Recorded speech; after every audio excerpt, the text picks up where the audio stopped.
नमस्कार दोस्तों, आप कहानी सुन रहे हैं चांद की दूसरी तरफ। कहानी हाजरा मशरूम। अगर आप क्लासिक कहानी सुनने के शौकीन हैं तो आप सही चैनल पर हैं। आपको इस चैनल पर सभी तरह के मनपसंद कहानियां सुनने को मिलेगी। अगर आप कहानी सुनने के शौकीन हैं तो पहले चैनल को सब्सक्राइब कर ले ताकि समय पर आपके पास कहानी का नोटिफिकेशन पहुंच सके। तो कहानी आगे। चांद की दूसरी तरफ कहानी हाजरा मसरूर।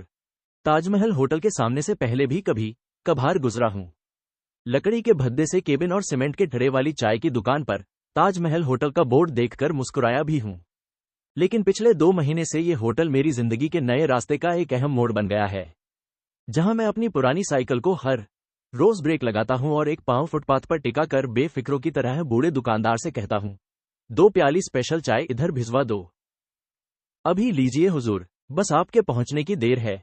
वो बड़ी मुस्तैदी से जवाब देता है और पंखे से कोयले धोंकता हुआ गलगुती छोकरा मुझे देखकर मुस्कुराता है और वाकई अभी मैं अपनी साइकिल को बरामदे के पास रोककर ताला लगाता हूं। शह के मुसाहिब वाले सलाम कबूल करता जब्बार के कमरे में कदम रखता हूं कि गलगुती छोकरा तीर की तरह वहां पहुंच जाता है। दूध शक्कर मिली चाय की केतली और 2 साबित प्यालियों से सजी ट्रे जब्बार के सामने रख देता है, उसे सलाम करता है और कमरे से हवा हो जाता है।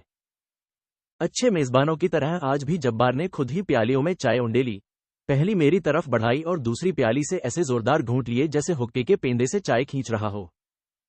मेरे साथ चाय पीते हुए जब्बार हमेशा रौ अदब की बात इस तरह छेड़ता है जैसे मुदारात के तौर पर केक के टुकड़े मुझे पेश कर रहा हो। ये लम्हे मेरे लिए दुभर होते हैं क्योंकि मेरे सामने अपने डेस्क इंचार्ज का चेहरा होता है, जिसने दफ्तर में कदम रखते ही पहले दिन जता दिया था कि देखिए साहिब, ख्याल रहे। ये अफसाना नवीसी तो है नहीं कि जब तक चाहे बैठकर अल्फाज के मोती जड़ते रहे। यहां तो घड़ी की सुइयां देखकर काम करना होता है, समझे आप। मैंने तो अपने इंचार्ज साहिब की बात समझ ली थी, लेकिन जब्बार को नहीं समझा सकता था। इसलिए हसब मूल आज भी जब्बार बरसों पहले पड़ी हुई एक कहानी का जिक्र कर रहा था तो मुझे महसूस हुआ कि मेरा सर पत्थर का हो गया है और मेरा जी चाहने लगा कि ये पत्थर अपने हाथों से उठाकर जब्बार के मुंह पर दे मारूं। लेकिन जब्बार जूं ही चाय का आखिरी घूंट लेकर अपनी मूंछें पोंछता है और मेज का दराज खोलता है तो मेरे दिल में जब्बार के लिए स्कूल और कॉलेज के जमाने वाला प्यार हलकोरे लेने लगता है। अच्छा यार, अब तुम अपने राशन का कोटा संभालो, जब्बार बड़ी वजरदार से यही फिक्रा रोज कहता है। इसके बावजूद ये फिक्रा सुनकर मेरी मुसलसल बेमानी सी मुस्कुराहट बेसाख्ता कहकहे में तब्दील हो जाती है। जब्बार का ये फिक्रा दिलचस्प हो या ना हो, उसमें सच्चाई जरूर थी। मजीद देखो, अंदर किसी को न आने देना, मैं काम कर रहा हूं। जब्बार ने दरवाजे वाले सिपाही को रोज की तरह हुक्म दिया और थाने का रोजनामचा यूं खोला जैसे किसी अमीर मरने वाले का वसीयतनामा, और मेरी नजरें उस पर भीगी मक्खियों की तरह रेंगने लगीं। उस रोजनामचे में दर्ज होने वाले जराइम हम दोनों की रोजी का जवाज है। जब्बार 6-7 साल पुराना पुलिस अफसर है और मैं एक नए अखबार का 2 माह पुराना क्राइम रिपोर्टर हूं। जब्बार के अब्बा पुलिस से रिटायर हुए तो पॉलिटिकल ब्रांच में उनकी खिदमात के पेश नज़र जब्बार को मुलाजमत बीए के इम्तिहान का नतीजा निकलते ही मिल गई।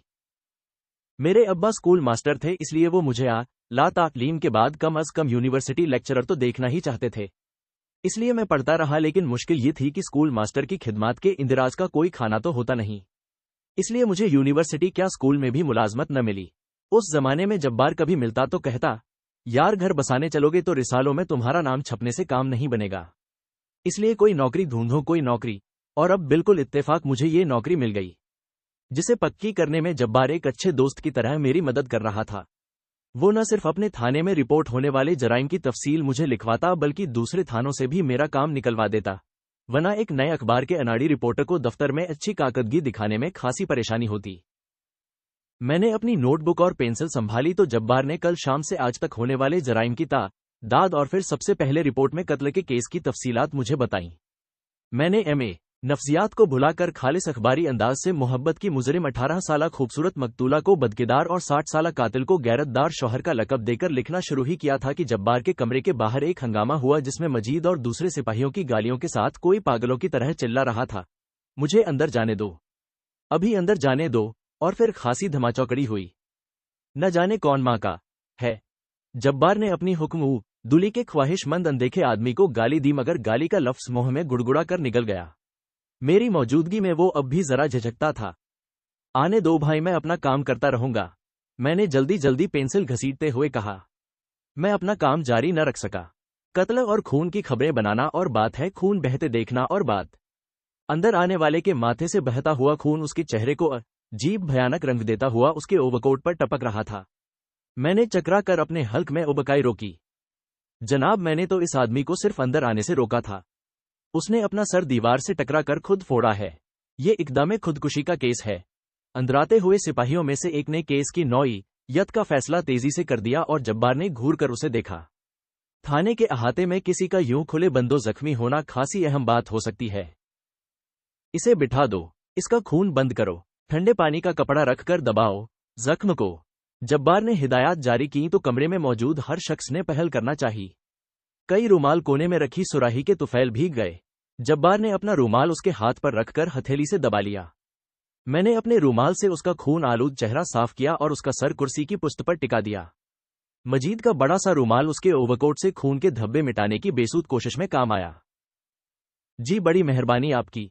उसने इंसानियत से जब्बार का हाथ अपने माथे पर से हटाकर उस जगह अपना हाथ रख लिया। हम सब खामोश थे और उसके दहशत ज़दा चेहरे को देख रहे थे। रपट लिखवाना थी जी, जख्मी अजनबी ने हाँफते हुए कहा। किस बात की? जब्बार ने कुर्सी पर बैठकर पूछा। जी, पहले आप शुरू से सारी बात सुन लें। अजनबी ने शर्त पेश की और मैं जब्बार की तरफ देखकर मुस्कुराया, जैसे शर्त मानने की सिफारिश कर रहा हूं। अच्छा, हर बात सच सच बताओ, कोई झूठ ना हो, समझे? इसीलिए तो आपके पास आया हूं साहिब, जबरदस्ती आया हूं। झूठ क्यों बोलूंगा? उसके लटके हुए स्याह होठों पर एक हिकारत आमेज मुस्कुराहट पर मारती गुजर गई और माथे के रुमाल पर रखा हुआ हाथ कांपता रहा। साहिब, आप तो जानते हैं कि अपनी औलाद सभी को खूबसूरत लगती है, मगर मेरी लाली को पास पड़ोस वाले, बिरादरी कुनबे वाले सभी खूबसूरत समझते। कोई उसे परी कहकर पुकारता, कोई शहजादी, कोई सोहनी। वो कहते कहते रुका। फिर उसने आंख लड़ाई किसी से। रिपोर्ट लिखवाने के इस मरियल तरीके से जलकर कमरे में मौजूद एक सिपाही ने उसे कचोका दिया। वैसे ये बात ठीक है कि थानों और अदालतों में हुस्न का जिक्र इश्क के बगैर आता ही नहीं। ऐसे सवाल पर थाने में बैठे हुए किसी भी बाप का सर झुक सकता था, लेकिन बयान देने वाला उछलकर कुर्सी पर सीधा बैठ गया। माथे का गीला रूमाल उसकी गोद में गिरा और माथे के जख्म से खून के कतरे फिर उसके चेहरे पर फिसलने लगे। देखें जी थानेदार साहिब, आप बेशक मुझे जूते मारें, डंडे मारें, गाली दें, मगर मेरी लाली को किसी ने ऐसी बात कही तो मैं वो गुस्से से कांपते हुए होंठ काटने लगा। जब्बार ने सिपाही से आंखों ही आंखों में कुछ कहा और फिर हुक्म दिया, इसके जख्म पर ठंडा पानी डालो और देखो, पट्टी बांध दो तो अच्छा है। हाँ, क्या नाम है तुम्हारा? ताजदीन। देखो ताजदीन, अपना सर कुर्सी से लगाए रखो, समझे? कुर्सी गंदी न करो। जब्बार के अहकाम की तामील फौरन हो गई। जी, ऐसी बात जबान से निकाली मेरी लाली के लिए। हो साहिब जी, मेरी लाली की नेकी का हाल जिससे मर्जी हो जाकर कटरे में पूछ लें।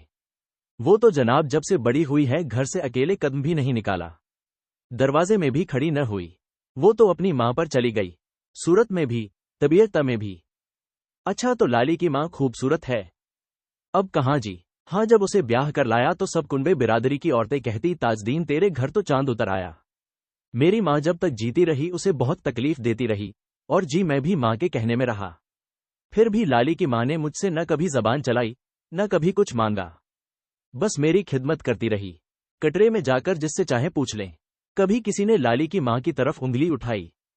अच्छा, ठीक है, आगे बयान करो, जब्बार तेजी से बोला। जी, वो मेरे बच्चों की मां बनी। 8वीं लाली हुई तो वो रुक कर सोचने लगा। लाली पैदा हुई तो क्या हुआ? पूछा गया। जी, उसकी मां ने लाली को मेरी गोद में डालकर कहा, लो, तुम्हारे घर नया चांद उतरा है। जनाब, लाली की मां ने 7 बच्चों में से कोई बच्चा मेरी गोद में इस तरह न डाला था। फिर तुमने क्या कहा? मैं बेसाख्ता बोल पड़ा। मेरी मौजूदगी थाने की फिजा को यकसर बदल रही थी। जी, कहना क्या था, बस लाली मुझे सब औलाद से ज्यादा प्यारी हो गई। वो भी मुझे बहुत चाहती। किसी की गोद में होती तो मुझे देखकर बाहें फैला देती। कभी उसकी मां अपने पास सुला लेती तो रात को जागकर रोती और जब ही चुप होती जब मेरी छाती पर लेट जाती। ठीक है, उसके बाद क्या हुआ वो बताओ? जब्बार अब खासा बेचैन हो रहा था। जी, मैंने 5 बेटियां ब्याहीं, 2 बहुएं घर लाया, मगर लाली की मां ने मेरी पसंद में कोई दखल न दिया। फिर लाली बड़ी होने लगी तो एक रात मेरे पांव दबाते हुए बोली, लाली के बाबा, मैंने तुमसे कभी कुछ नहीं मांगा। अब लाली के लिए तुमसे उसके जोड़ का खूबसूरत दुल्हा मांगती हूं। याद रखना, और जी मैंने उसकी बात गिरह में बांध ली। इतना कहकर ताज की आवाज भर्रा गई और उसने अपने होंठ भींच लिए और मैंने देखा कि थाने के उस कमरे में मौजूद सिपाही झल्लाए हुए नजर आ रहे थे। उनका बस चलता तो वो अपनी उंगलियां उस शख्स के हल्क में डालकर एक ही बार सारी बात खींचकर अपने अफसर की मेज पर रख देते। ये क्या कि कभी लाली का जिक्र और कभी लाली की मां के किस्से। वो बार बार जब्बार की तरफ देख रहे थे, जो गालिबन मेरी मौजूदगी की वजह से बड़ा गंभीर बना बैठा था, क्योंकि मैं इस बयान में जरूरत से ज्यादा दिलचस्पी ले रहा था। फिर तुमको लाली के लिए मुनासिब रिश्ता मिला? सवाल हुआ।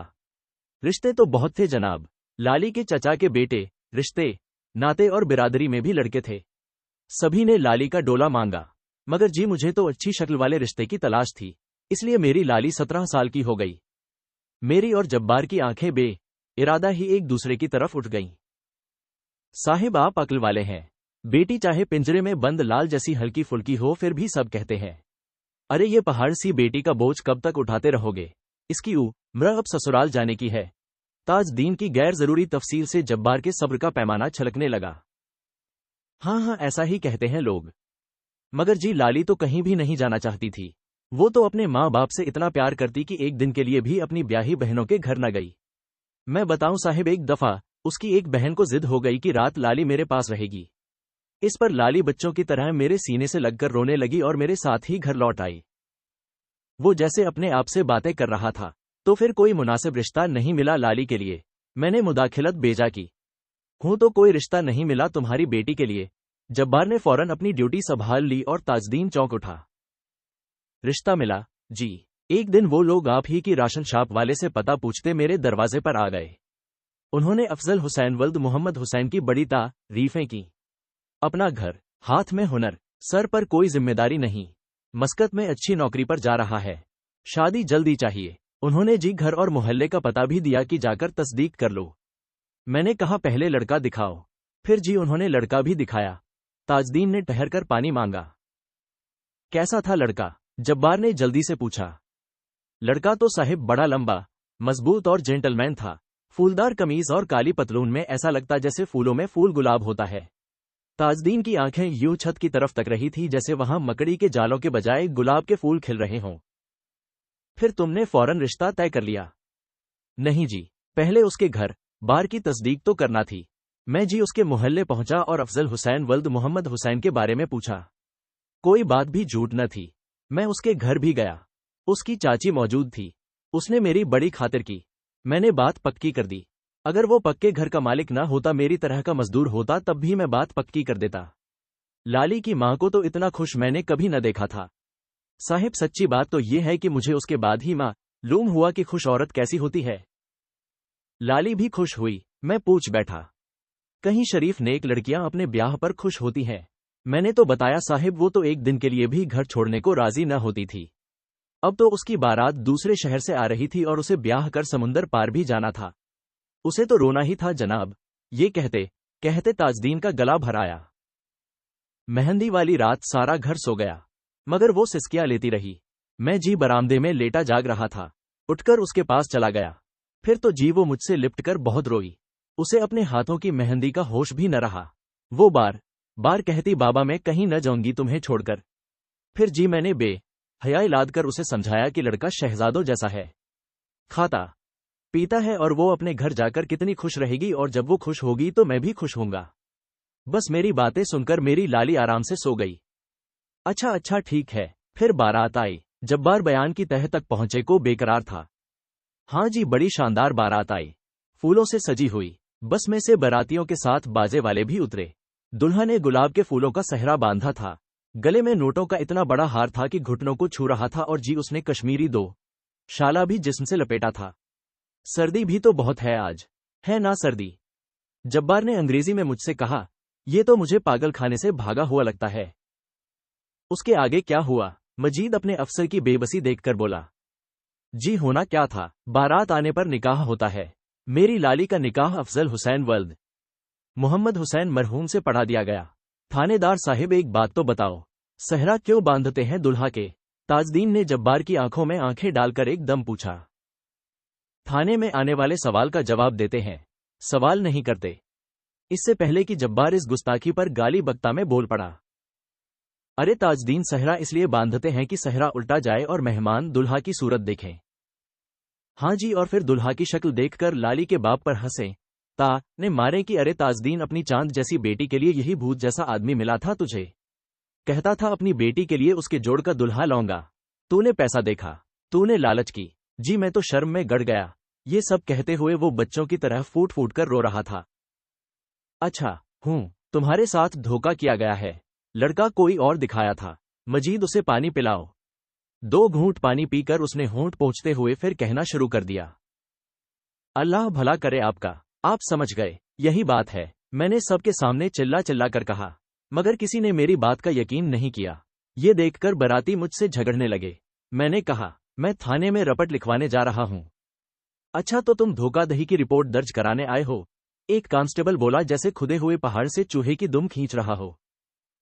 नहीं जी, मुझे तो बुजुर्गों ने पकड़ लिया और समझाने लगे कि ताजदीन तो गरीब आदमी है, कहां थाने कचहरियों में पेशियां भुगतेगा, वकीलों को खिलाने के लिए कहां से लाएगा, और फिर ये पैसे वाले लोग हैं, झूठी गवाहियां पेश कर देंगे। ताजदीन बोलते बोलते रुका।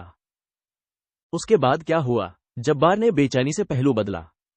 जी मैंने कहा, मैं लाली का डोला इन धोखेबाजों के हवाले नहीं करूंगा, चाहे जान चली जाए। आखिरी फिक्रे पर जोर से रोया। उसके बाद तुमने क्या किया? जब्बार ने सख्ती से पूछा। मैं अपनी बात पर अड़ा रहा। बाराती पहले तो धमकियां देते रहे, फिर अपनी पगड़ियां और टोपियां मेरे भाइयों के पैरों पर डालने लगे। बुजुर्गों के घुटनों को हाथ लगाए और मेरे बेटों, दामाद के सामने हाथ जोड़ने लगे। कई मेहमानों को कोने में ले जाकर जाने क्या क्या बातें की। फिर जी, वो लोग जो मुझ पर हंस रहे थे, ताने दे रहे थे, वो सब दूल्हा के हिमायती बन गए।